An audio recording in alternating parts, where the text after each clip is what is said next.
Hello car lovers. Okay, so this is the year 2021 in review. All right, so I'm just gonna go over a few headline facts. I do these every year and it kind of like gives the viewers, the longtime viewers, an idea of how things are progressing. So this year there was 738,000 views and there was 1,800 new subscribers, bringing the total to almost 10,000. I'm almost at 10,000, which is kind of nice. The top videos now, well, there's been some changes. The French videos are performing just as well as the English videos, at least in terms of the top videos. Number 1 was the Toyota CHR in French. Number 2 was the Kia Sportage in French. Number 3 was the Prius Prime in English. Number 4 was the Corolla Hybrid in English. And number 5 was the Kia Sportage in English, all right? So what do all these videos have in common? They're videos in which I had the vehicle for a week, which I guess the comments are better when I have the vehicle for a week than rather when Ross comes over and I drive the car for the afternoon. And it makes sense when you think about it. You just have more to say about the vehicle. You're better able to see its quirks, its highlights, and what goes well, what doesn't go well versus the competition. I've noticed something about my car reviewing. It's getting just better with time, because as you do something, whether you like it or not, you improve. And I've noticed some improvement in terms of like just my general comments, also being more concise. And I've implemented this also in the editing. So the videos are shorter, but they tend to have the same amount of information. Often the information is repetitive, which some of you might find boring, but I just find when it's your first time viewing, I feel that I always have to come back to the casual viewer. So that's the way it is. Principal changes for 2021, more output in terms of the number of videos, a little bit less quality, and I've incorporated some tips that I got from Pan the organizer. I've tried to be a little bit more concise, present in the first minute what I'm going to talk about during the whole video. He just gave me some tips about professionalism, and I've been trying to follow them as best I can. I am obviously a semi-professional. I'm not a top-notch professional. I just don't have it in me. But there are advantages to that. I just find there's an honesty that comes out in my videos, and I just have to be able to watch it, and I can't act like something I'm not. It's not to say others are not acting like they're not. They're just different, right? And each YouTuber has their style, and this is my style of doing things, and I have to feel comfortable with it. There was no change in gear. I just got a better computer just to make the workflow as rapid as possible. A few notes also about COVID. You'll notice COVID did not affect at all the output of the videos. Ross has been a total soldier on that. And well, of course, I was too. I mean, we can't let things like that affect how we do things. And we just have to keep on going, right? And especially Ross and I are not exactly in a demographic that was under risk for COVID. So we just plowed forward and we kept going. This year, to change it up, I think I'm going to focus more on doing technical explainers in my video. I've noticed that the videos that have worked well, especially when it comes to hybrid and electric, the technical explanations have been appreciated from the customers. I think I'm going to go a little bit more in that level, though I don't want to get boring. I don't want to become like a boring tech show. There's plenty of those, and I just don't find those interesting. I find those interesting about the 1 or 2 cars I really want, but all the other ones I don't find that interesting. I don't need to know all these details. However, I think with the new electric, plug-in hybrid vehicles that are more and more on the roads, I think that transition from gas to electric, I'm probably going to give some more explainers so that the way there's a core idea about how these electric motors work and how they're more simple and how they relate to each other. So I think I'm going to focus on that for 2022. I also bought some better music from Premium Beats just to keep the quality higher. Like I said, I did quite a few reviews of cars early in the summer, and my regular day job has begun to pick up ever since the beginning of the summer, so I just haven't had time to put in the hours. I'm like 6 weeks behind in car reviews. This is an amateur outlet. Of course, my regular day job takes precedence over the car reviews, and that's just the way it is. One day when I retire, I will go all in for the car reviews, but for now, that's what it is. I now have quite a few accesses in terms of manufacturers. I don't even count them. Nissan, Mazda, Kia, Honda, Toyota, Lexus, Acura. And I stopped sending out emails because Ross gets so many cars that I just don't have the time to get my own cars. And he fills up my schedule a lot. Ross is a little bit of an animal on that part. He just loves reviewing cars, right? And it's great because we get together and it's social for us. We have a lot of fun doing it. So it's not just work, it's fun and it's social.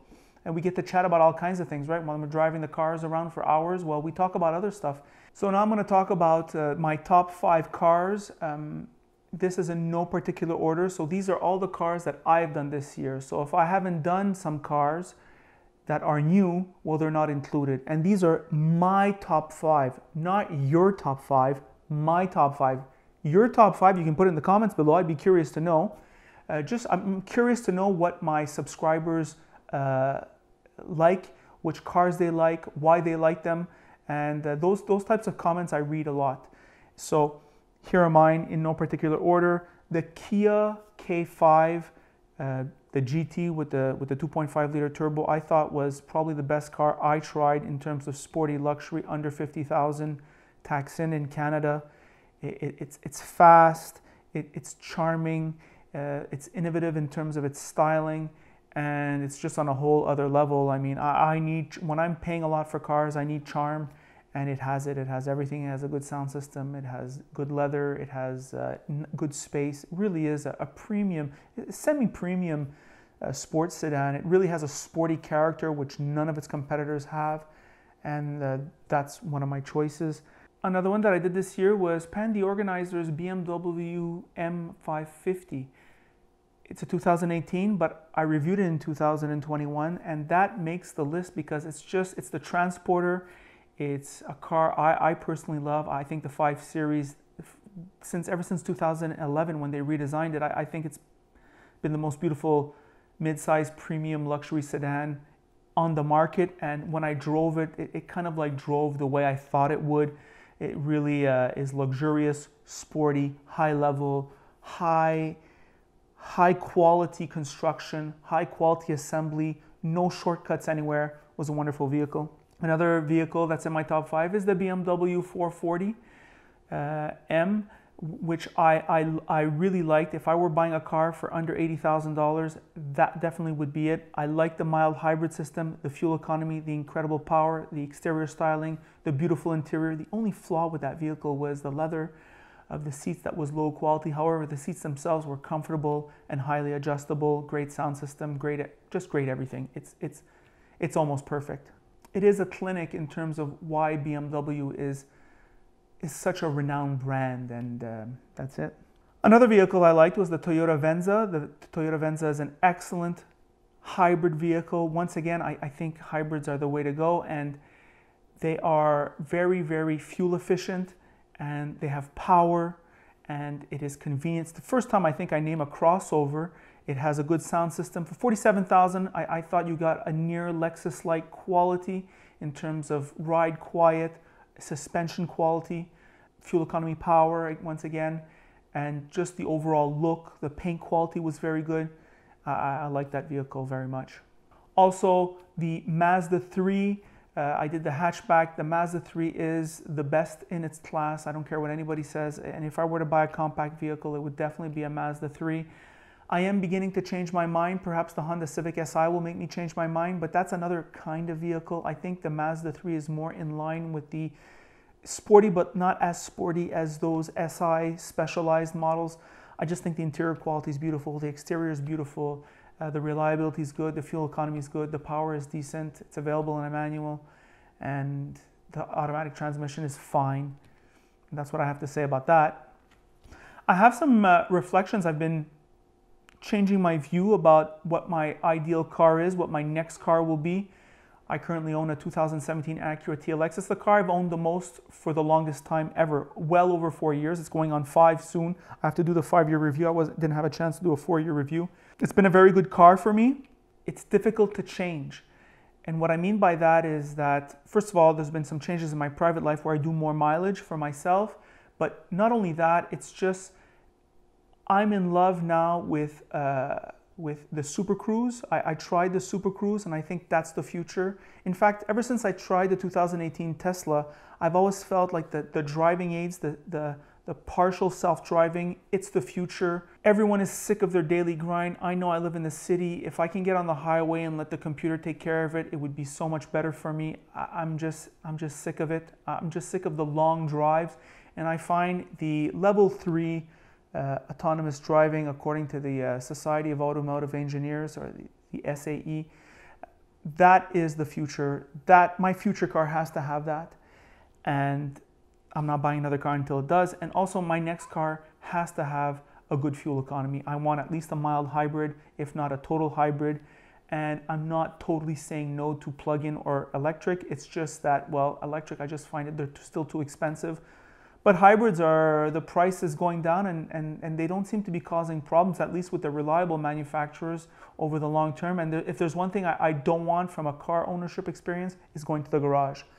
I just can't take that. I don't want to go there. It's not my kind of ownership experience. So those are my thoughts for 2021, onward and forward for 2022. And we're going to look at new models, and we're going to have other people on the show to bring you their car experience.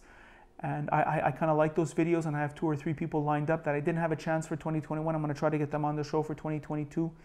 And that is it.